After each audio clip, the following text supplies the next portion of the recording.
গুলো লেগিংস নিয়েছি। এই যে এটা আমার বর্দা। এই কদিন ধরে ভিডিও দিতে পারছি না, তার কারণ হচ্ছে প্রচণ্ড কাজে ব্যস্ত আছি। মানে কী কাজে ব্যস্ত আছি সেগুলোও পরে দেখাবো। তো অনেক দিন ধরে মানে ব্লগে আমি বলছিলাম যে কি কি কেনাকাটা করেছি পুজোয়, সেগুলো দেখাবো, কিন্তু কিছুতেই দেখাতে পারছি না। তো আজকে সবই দেখাবো। আজকে আমি শনিবার ভিডিওটা বানাচ্ছি, হয়তো আজকে ছাড়তে পারবো না, তার কারণ আজও প্রচুর কাজ আছে। তার সেই কাজের মধ্যে দিয়েও আজকে আমি একটু সময় বার করেছি, করে চলে এসেছি ভিডিও বানাতে। তো চলুন কি কি কেনাকাটা করেছি, কত টাকার কেনাকাটা করেছি। কেমন হয়েছে শাড়িটা? এই শাড়িটা দিয়েছে, এই শাড়িটা ভালো হচ্ছে, কালারটা ভালো লাগছে। এই শাড়িটা দিয়েছে আমার ননদ, কালকে পাঠিয়ে দিয়েছে। ছোটদি ছেলের জন্য কি পাঠালো চলুন সেটা দেখাই। ছোটদি বলতে আমার ছোট ননদ। আর এটা পাঠিয়েছে, খুলছি না, এটা একটা টি শার্ট আছে, টি শার্ট, এটা টি শার্ট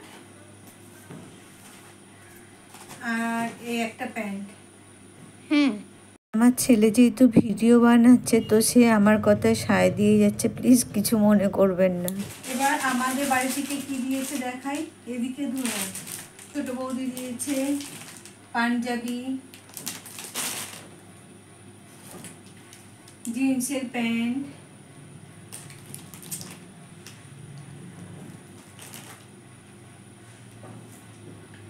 আর এই একটা টি শার্ট গেঞ্জি, আর জুতো দাঁড়া।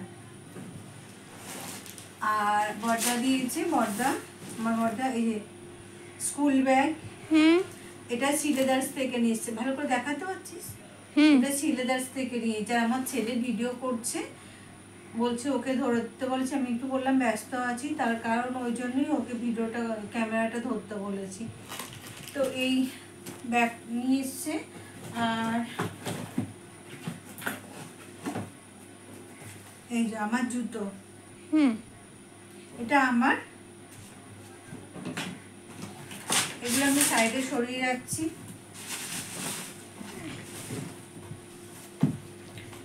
আর এই যে ছেলের জুতো, এগুলোও আমার বর্দা পাঠিয়েছে। বর্দা শুধু এখন না, বর্দা প্রতি বছরই জুতো দেয়, জুতো জামা দেয়। আমি জুতো, আমার ছেলের জুতো আমি কিনিই না, মানে আমি কোনো বছর কিনি না, বর্দা প্রতি বছর পাঠায়। আমি মায়ের জন্য কি কিনেছি দেখাই। ফলস পাড়ও রেখেছি মায়ের জন্য। এই শাড়িটা কিনেছি, এই যে এটা 1600 টাকা নিয়েছে। ভালো হয়েছে শাড়িটা? হ্যাঁ মা।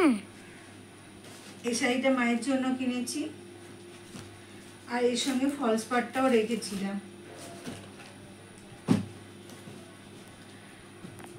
আর এই যে একটা রুমালের সেট, এটা আমার বরের জন্য। এর মধ্যে 6খানা রুমাল আছে, 6টা রুমাল আছে, তিনটে মানে দুটো প্যাকেট, তিনটে করে 6টা আছে।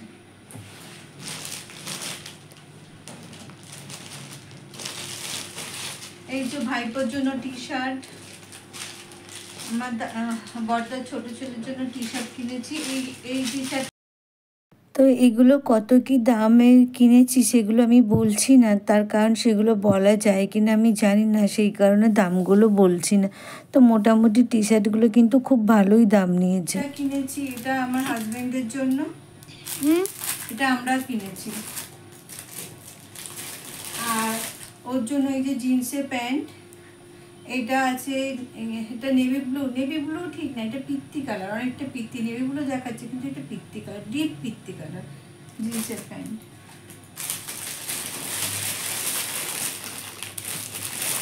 আর এটা আমার ছেলের জিন্সের প্যান্ট, যেটা আমরা কিনেছি, দেখাচ্ছি। আর আমার নিজের জন্য এগুলো খুলে দেখাচ্ছি না, এই যে সালোয়ারটা, এই দেখুন, জিন্সের সাথে পরবো বলে কিনেছি। এটা কত 250 টাকা নিয়েছে, শর্ট চুড়িদার মানে শর্ট সালোয়ার আর কি, কুর্তি, শর্ট কুর্তি। আমার ছেলের জন্য গেঞ্জি, এটা আমরা কিনেছি। আসছি। আর আমি যে দেখাতে দেখাতে চলে গেলাম, বললাম প্রচন্ড ব্যস্ত আছি, তখন ডাকছিল, ওই জন্য চলে গেছিলাম। মুখটা দেখা যাচ্ছে? উঁচু করার একটু। চলে গেলাম, তো সেই কাজ করে আসতেই পারছিলাম না, যে ভিডিওটা যে বানাবো সেটা বানাতেই পারছিলাম না। এখন রাত 9টা বাজে, চলে এসেছি। আর আমি তো দেখছেন ড্রেস চেঞ্জ করেছি, যাব মায়ের বাড়িতে, আমার ভাইপোর বার্থডে, তো ভাবলাম দেখিয়ে নিই জিনিসগুলো। আর এই যে এটা আমার বর্দা এই টি শার্টটা দিয়েছে, এই একটা টি শার্ট বর্দা যেগুলো দিয়েছে সেই বর্দা একটা শার্ট দিয়েছে, এই যে দেখা। আর এই যে প্যান্ট, এগুলো বর্দার, ছোটদারগুলো তো আগেই দেখালাম। আর এটা আমি কিনেছি, আমি কিনেছি বলতে আমার ছেলের ওটা। আর কদিন প্রচণ্ড কাজের চাপে তো আমি ভিডিও বানাতেও পারছি না, ভিডিও দিতেও পারছি না। তবে অনেক কিছু টুকিটাকিই কিনেছি যেগুলো দেখানো হলো না, কারণ কোথায় রেখেছি আমার মনেও পড়ছে না। অনেক কিছুই কিনেছি। তো এবছর আমি কোনো শাড়ি কিনিনি, এটা গত বছরের শাড়ি যেটা আমি কিনেছিলাম, যেটা এখনও পিকোও করা হয়নি। গত বছরে 3-4টে শাড়ি এখনও পিকো করা হয়নি, তোলা আছে।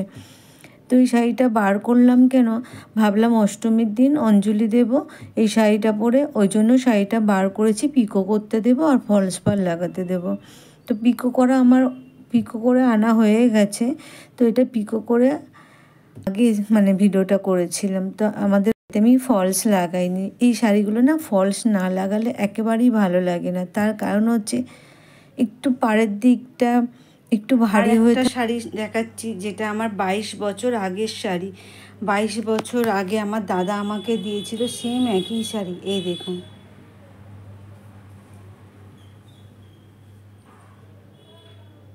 এটা রেশম সুতো, রেশম যেটা বলে রেশম। তখন সাধারণত জামদানি কাউকে পরতে দেখতামই না। জামদানি কেউ পরেছে বলে আমার মনেও হয় না তখন, মানে আমার পাড়াতে, আমার পাড়ার কথা বলছি। তো সেই সময় আমার দাদা আমার জন্য একটা শাড়ি নিয়ে এসেছিলো। শাড়িটা আমার পছন্দ হয়নি, তো দাদা আমাকে সঙ্গে নিয়ে গেছিলো। আর আমি দোকানে এই শাড়িটা দেখেই আমার পছন্দ হয়ে গেছিলো। তো দোকানদার বলে, বা খুব সুন্দর শাড়ি পছন্দ করেছো তুমি।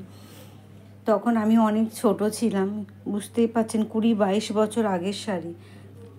তো এই শাড়িটা তখনই নিয়েছিল 1100 টাকা দাম নিয়েছিল, আমার এখনও মনে আছে। কারণ 1100 টাকাটা তখন আমার কাছে বিশাল মনে হতো। আর ফার্স্ট শাড়ি, যে আমি প্রথম শাড়ি এই শাড়ি পরেছিলাম, ওই জন্য টাকার অ্যামাউন্টও আমার মনে আছে। তার কারণ প্রথম আমার দাদা আমাকে এই শাড়িটা কিনে দিয়েছিল। আর অত দামের শাড়ি আমার মাও তখনও পরেনি। দেখতে পাচ্ছেন, এটা রেশম সুতো, রেশমের কাজ করা। আর এটা এখন ডুপ্লিকেট, এটা ডুপ্লিকেট। তো এই শাড়িটা যারা দেখেছিল সেই সময় বলেছিল, বাবা এই শাড়ির এত দাম, কী আছে এই শাড়ির মধ্যে এত দাম। আবার যারা চিনতেন পাড়ার অনেকে বলেছিলেন, হ্যাঁ এই শাড়িগুলো এরকমই দাম, ভীষণ সুন্দর হয়েছে। আর আমি যখন এই শাড়িটা পরতাম, যে কেউ বলতো খুব সুন্দর শাড়ি। এত হালকা মানে বলে বোঝাতে পারবো না, এত হালকা শাড়ি, মানে হাতের মুঠোর মধ্যে চলে যাবে শাড়িটা, এত হালকা। কিন্তু এই শাড়িটা প্রচণ্ড ভারী, কিন্তু সফট ভারী, কিন্তু এটাও সফট, ভীষণ সফট। দেখে এরকম মনে হচ্ছে সফট, আর ভীষণ হালকা শাড়ি। আমি এখনও সযত্নে তুলে রেখে দিয়েছি এই শাড়িটা। গুলো লেগিংস নিয়েছি, এই দেখুন, এই একটা কালার, এই একটা কালার, এই একটা কালার, আর এই একটা কালার। এটা আমার ওই জামাটার কালার, যে জামাটা দেখালাম ওটার কালার।